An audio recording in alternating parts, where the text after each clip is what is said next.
Juventus menjadi salah satu tim terkuat di dunia. Wajar saja, klub asal Italia itu kerap dihuni oleh rentetan pemain berbakat. Satu yang paling melekat adalah Alessandro Del Piero. Para penggila bola pasti kenal dengan Del Piero. Dia menjadi salah satu pemain yang akan selalu diingat ketika seseorang menyebut nama Juventus. Ya, Del Piero dan Juventus memang bak dua sejoli yang cintanya abadi. Mereka selalu bersama dalam suka maupun duka. Kisah cinta Del Piero dan Juventus dimulai sejak 1993. Saat itu Del Piero datang dari klub Padova. Setelah membela klub tersebut selama kurang lebih 5 tahun, Del Piero akhirnya bergabung dengan klub Turin saat usianya menginjak 18 tahun, atau tepat pada 1993. Del Piero muda ditemukan oleh Giampiero Boniperti. Pria yang kini berusia 90 tahun itu berhasil menemukan bakat luar biasa Del Piero. Saat itu Del Piero datang ke Juventus yang sedang mengalami masa sulit. Sempat dimainkan di tim muda Juventus terlebih dahulu, Del Piero akhirnya memulai debut di pertandingan melawan Foggia. Perlu diketahui bahwa musim 1993-94 adalah musim terakhir di era kepelatihan kedua Giovanni Trapattoni. Di situ Mr. Trapp gagal total mengulangi prestasinya pada dekade 1980-an. Musim itu pun menjadi musim terakhirnya sebelum Marcelo Lippi datang sebagai penyelamat si nyonya tua. Di bawah Lippi, Juventus menjadi kekuatan menakutkan. Kesuksesan Juventus di era itu pun tak bisa dilepaskan dari mencuatnya nama Alessandro Del Piero.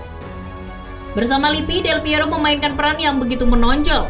Saat itu Del Piero menggantikan tempat Baggio di tim utama, bersama dengan Gianluca Vialli dan Fabrizio Ravanelli. Tak mau menyia-nyiakan kesempatan yang diberikan, Del Piero berkembang sangat pesat. Berkat kontribusi luar biasanya, Juventus sukses mengklaim Scudetto pertama mereka setelah 9 tahun. Sebagai pemain, Del Piero pantas dianggap sebagai sosok sempurna. Dengan postur tubuh yang tidak terlalu tinggi, gerakannya pun jadi begitu lincah.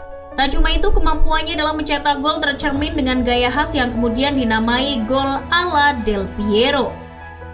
Setelah beberapa musim berlalu, Del Piero terkena musibah yang tak diduga-duga. Tepat di musim 1998-99, pria yang lahir pada 9 November 1974 ini mengalami cedera ACL, hingga membuatnya absen sampai akhir musim.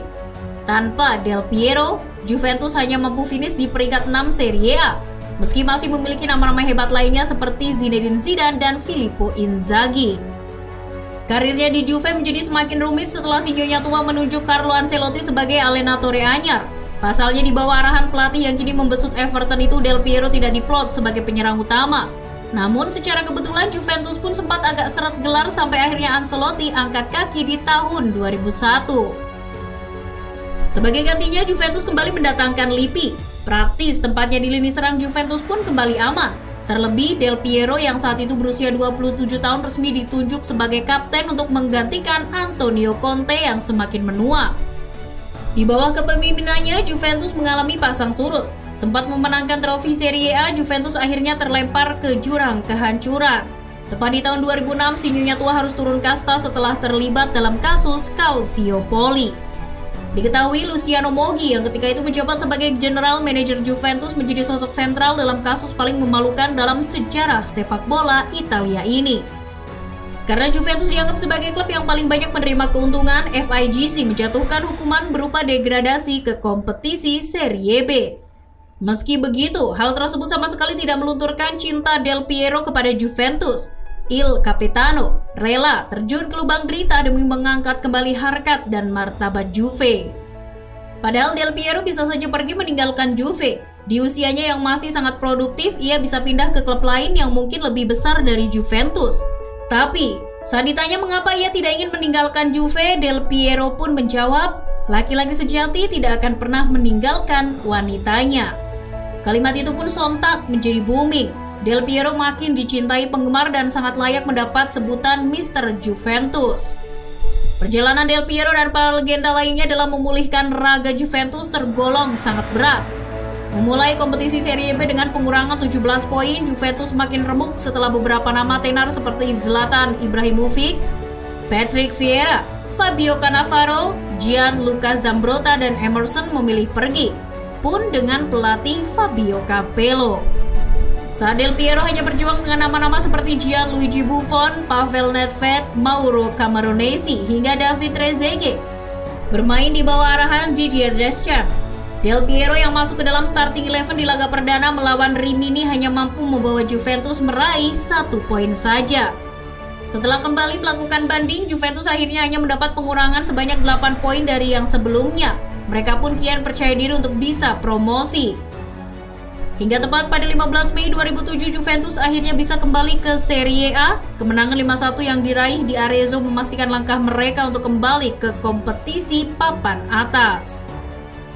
Meski masih menyisakan 3 pertandingan lagi, dalam pertandingan tersebut Del Piero dan Giorgio Chiellini sama-sama menyumbang 2 gol. Sementara 1 gol lainnya dicetak David Trezeguet. Meski kalah di 2 pertandingan terakhir, Juve tetap keluar sebagai juara Serie B. Usai lolos dari jeratan Calciopoli, Del Piero pun merasa betapa sulitnya bangkit dari keterpurukan. Dia merasakan betul bagaimana beratnya mengembalikan sosok keanggunan wanitanya. Meski Del Piero sempat menjadi top skor, Juventus tetap kesulitan untuk kembali ke papan atas. Hingga tepat setelah klub resmi diambil alih Andrea Agnelli, Juventus temui titik balik di musim 2011-2012. Bersamaan dengan diresmikannya Juventus Stadium, Bianconeri pun kembali merajai Italia secara beruntun. Akan tetapi, kisah cintanya ternyata tak berjalan mulus. Saat itu Agnelli yang menjabat sebagai presiden tak mampu menjamin posisi Del Piero di tim utama. Juventus pun lalu memutuskan untuk berpisah dengan Del Piero meski sang pria sejati masih memiliki hasrat untuk tinggal lebih lama. Del Piero kemudian tersadar bahwa cintanya sudah lagi tak berbalas. Ia pun lalu menerima keputusan wanita yang paling dicintainya itu. Selama membela Juventus, kehebatan Del Piero memang tak tertandingi. Tercatat dia punya rekor penampilan sebanyak 705 kali sekaligus gol terbanyak, yakni 290 untuk sang kekasih. Saking cintanya kepada Juventus, Del Piero bahkan menolak ketika Juve berniat untuk mempensiunkan nomor punggung 10 miliknya. Alasannya, Del Piero tidak ingin mematahkan harapan pemain yang ingin mengenakan seragam nomor 10 di Juve, karena ia yakin suatu saat nanti pasti akan ada pemain bernomor punggung 10 di Juventus yang prestasinya bisa melampaui dirinya. Bagaimana menurut kamu football lovers? Silahkan tulis komentar kamu di kolom komentar. Jangan lupa untuk like dan share videonya. Thank you.